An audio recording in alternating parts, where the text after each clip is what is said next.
Greetings, YouTube. It's been a crazy day.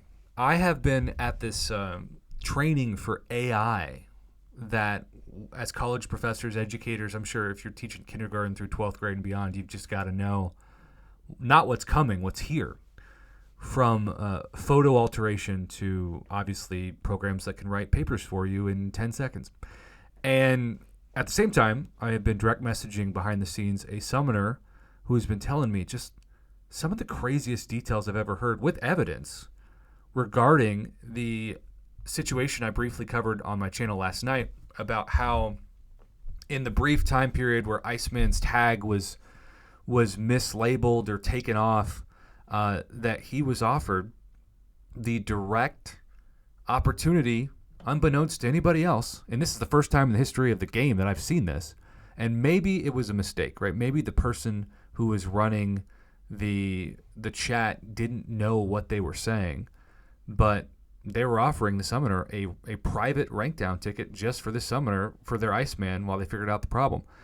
Maybe that happens more often than I know, but I've never known that to be the case. Remember, this is the same company that there was very good justification for people to have at least the option to rank down their Baron Zemo after they, in a way, nerfed some of his bugged utility, quote unquote, and they just refused to do it. They only did it for Craven, who almost nobody had ranked up. I had him at rank 3 for the Agent Venom synergy, and I just ranked him down and then ranked him right back up for level up points, which I think is probably the most popular decision. But it's still hard for me to wrap my mind around. Like, I get everybody who thinks it's fake, but this guy swears up and down that it was a real thing. Obviously, he loves his Iceman still, and I think there is some weird information going around that it was not a tagged issue, it was a potential nerf issue, which there's no proof of that. But then again, people just sometimes like to be fired up for the sake of being fired up, especially on the forums. But that's the opening of something that is not subjective, and that is this Alliance Wars compensation. I mean, this is something that has been appreciated, and the funny thing is, I don't do Alliance War. And yet between this compensation and the first compensation, 2 compensations in one day. And what's really amazing about this, due to a recent issue regarding Alliance Wars, we're sitting at the following compensation.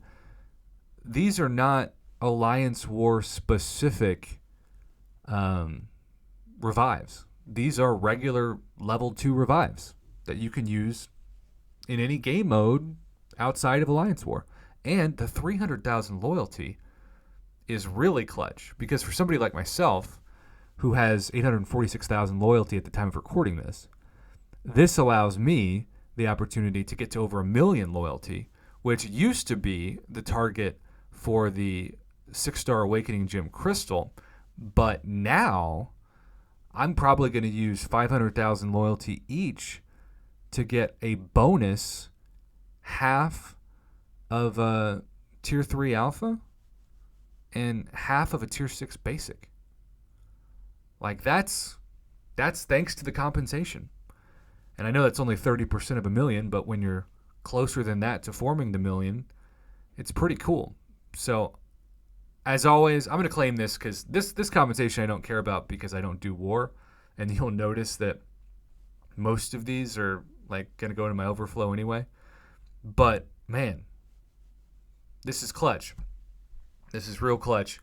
Now, obviously, you also want to wait to claim them until new content comes out if they're going to go into your overflow. And that's what I'm going to wait to do, because these are claimable items that expire in 30 days. And so Kabam is probably going to give us some tougher content that challenges us to use revives. And the last thing you want to do is regret claiming this too fast, because then by the time you're ready to use it, it's already gone because it's in your overflow. Now, if it's not in your overflow and there's less than 25 level 2 revives in your stash, then this video, just ignore. It means nothing to you. Just claim them and be happy. But I think a lot of people are like me. They usually have revives that go over to their overflow. So that is my my tip. And it's still blowing my mind. Like, I feel like I'm in a weird dream that somebody from Kabam Help intentionally or not, would offer a rank down ticket for a situation that nobody else knows about. It just feels unbelievable. But they swear by it, and what are you gonna do? Tell somebody they're lying? So, what a day, what a week.